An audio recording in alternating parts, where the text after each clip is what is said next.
Welcome back to Apex Sci-Fi. In the strategic doctrines of the Drax Alliance, victory is defined by the destruction of the enemy's will. For most species in the galaxy, the will to fight is tied directly to the environment. If you destroy their cities, they lose their hope. If you burn their fields, they lose their future.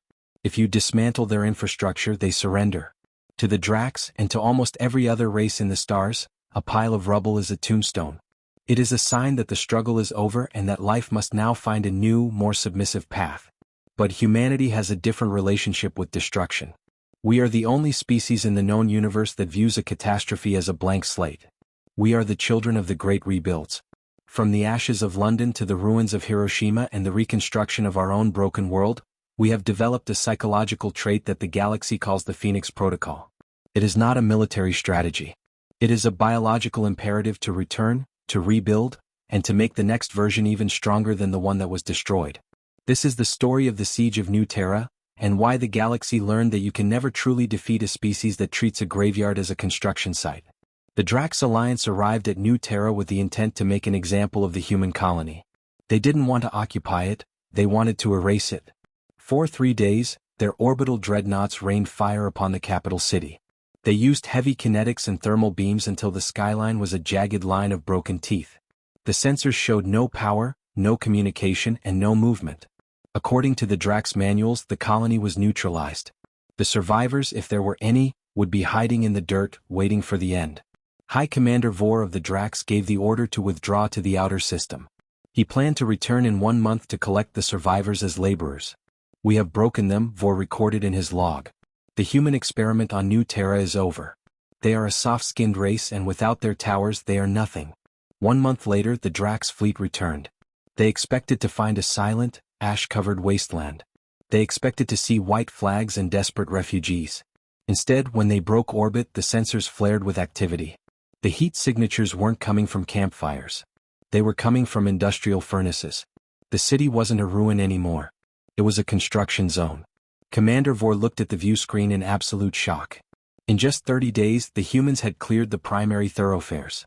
They hadn't tried to clean up the rubble. They had ground it down into concrete and used the twisted rebar to reinforce new low-profile bunkers. Every collapsed skyscraper had been turned into a fortified strongpoint. Using salvaged ship engines and mining equipment, they had restored the power grid and built a network of surface-to-orbit missile batteries. Across the largest pile of rubble in the city center, the humans had draped a massive banner made of industrial plastic. It was visible from space. It said, "We are still here." "They are building on top of the corpses of their own buildings," a Drax officer whispered, his voice trembling. "They are using the destruction we caused as the foundation for their defense. How can they work so fast? Where is the grief? Where is the shock?" What the Drax didn't understand was the human response to trauma. While an alien mind would shut down in the face of such loss, the human mind enters a state of high-gear productivity fueled by a mixture of grief and pure, distilled spite. The humans on New Terra weren't just rebuilding a city, they were building a monument to their own survival. They worked in 24-hour shifts, fueled by the Sleepless Legion protocols and the stubbornness of a species that refuses to be erased. Vor ordered a second bombardment. He was angry now. He wanted to prove that the Drax were the masters of destruction. The fleet opened fire again, leveling the new bunkers and smashing the construction cranes. He waited another month. And he returned. The city was even bigger. The humans had moved underground into the craters created by the second bombardment, turning the massive holes into subterranean hangars and shielded habitats. They had built a massive railgun battery into the side of a mountain that had been scorched bare. As the Drax fleet approached, the mountain spoke. The human railgun fired a 2-ton slug of solid iron, punching through the shields of a Drax cruiser and sending it spiraling into the atmosphere. A communication channel opened, and a message was broadcast to the entire Drax fleet on a loop. "You are giving us a lot of free building materials," the human voice said, calm and cold. "Every ship you lose and every city you break just gives us more steel for the next wall. We can do this forever. Can you?" The Drax Alliance retreated.